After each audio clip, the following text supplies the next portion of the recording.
All right, we're done with the Karen Blixen Museum.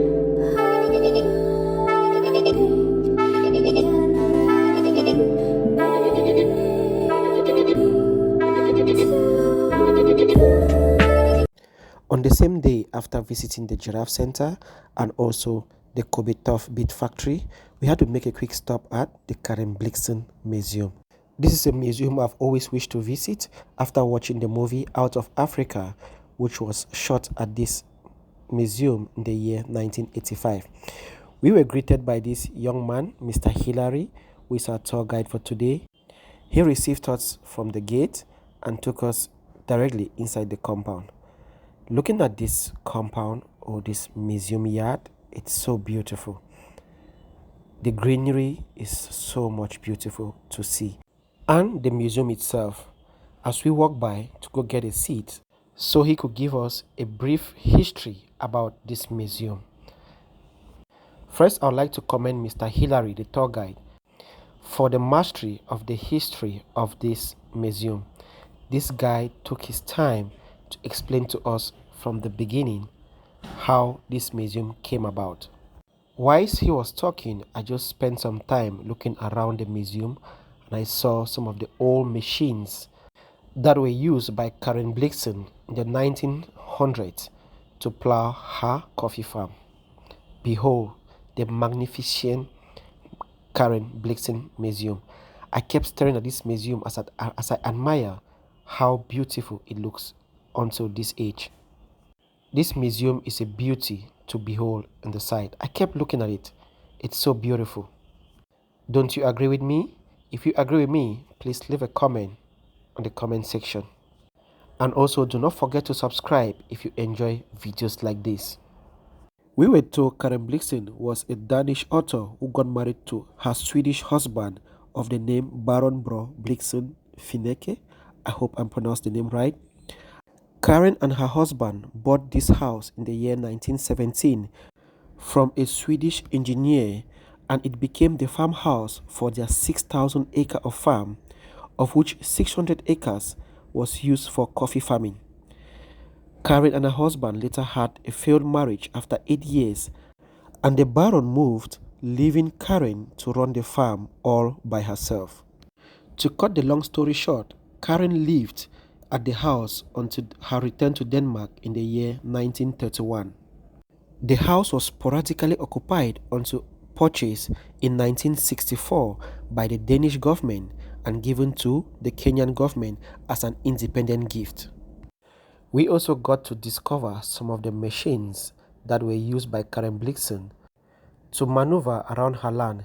This is a 1922 Fortune tractor that was used by her to maneuver through her land.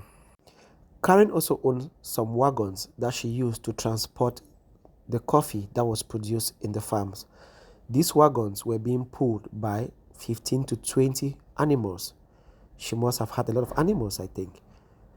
These are the original machines Karen used in her farms, and they have been well preserved by the museum. We've also got to see some of the plowing machines that she used to plow the coffee farm. I was amazed looking at these machines. I must say, Karen must have been a magnificent woman at that time to own all of these machines in her farm. The Karen Blixen Museum was once the centerpiece of a farm at the foot of the Ngong Hills, owned by the Danish author Karen and her husband. And that is the Ngong Hills as shown by our tour guide Mr. Hillary. We later moved closer to the museum itself to appreciate the beauty of this museum. The first thing we saw was a picture of Karen Blixen herself. Karen was also a very good artist.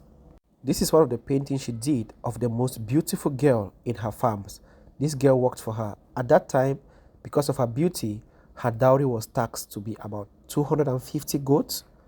Wow, she must have been a real beauty. This is also a picture of Karen in the year 1919, just 2 years after she moved into this house. And the dog beside was given to her by her husband as her wedding gift. Here's another painting done by Karen. This guy is called Abdullah. Karen found him injured and treated him. He later became one of Karen's most loyal servants. He was very intelligent. Karen trained him and he later on became a lawyer in Kenya and later moved to Somalia where he became the first judge in Somalia. We also found a map showing the layout of the Karen Blixen farms. As you can see with the Ngong Hills over there and where we are located right now. We are about to go inside the museum, but cameras are not allowed, so I'll see you when I'm out. Still out of the building, that is the road leading to the kitchen that Karen used to prepare all her meals with her chef. And on your right, it is the entrance into the museum. So inside the museum, we saw Karen's living room, we saw her bedroom, the room she shared with her husband. We saw even some of the original clothes that were used to shoot the movie Out of Africa. Inside is magnificent. Unfortunately, our cameras were not allowed inside, so we just have to move out and then go to the factory where the coffee were being produced. This is where all the coffee was brought to from the farms, and this is where the coffee was being processed. This is a sample of a coffee drying machine that Karen's brother helped her constructed when she visited Kenya between the year 1921 and the year 1923. I love the fact that I just get to see monkeys idling around me all the time. Now back to the video. It should be noted that this is not the original machine. This one was brought in the year 1985 by Universal Pictures when they were shooting the movie Out of Africa. So if you have watched the movie Out of Africa, or if you are still to watch the movie Out of Africa, you will find this machine there being used. So this machine works dust. So after harvesting the coffee base, they were sorted to remove the dirt. Then after that, it's passed through the palming machine to separate the outer palm from the inner bean. Then after the separation, the inner beans still have some sugar in it, and they are fermented for about 24 hours to remove sugar, and they are later put in a bigger container, which is a drying machine to dry it, which is a process that also takes about 24 hours to dry it. Anyway, this method was always better than using the sun, which could take up to about 21 days.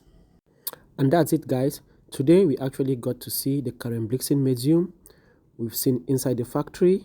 We've got to learn so much about Karen Blixen herself as a farmer, as an author.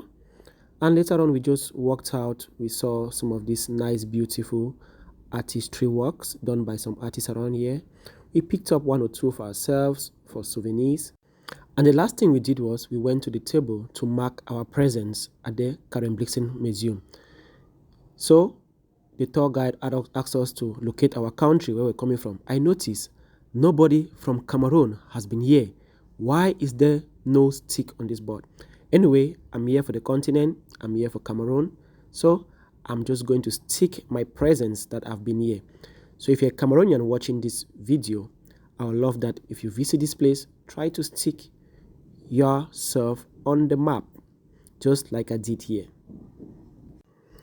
Also, my wife also did the same thing. She also had to pin herself on the map, representing Cameroon. So there is it, guys. We are all rooting for Cameroonians to come to this place, visit this place. And don't forget our tour guide. If you could ask for him, Mr. Hillary is a very good tour guide. He's mastered this place so much, and I appreciate his efforts. Thank you, sir, if you're watching too. Until then, it's Karibu, Kenya. See you next time. Don't forget to subscribe.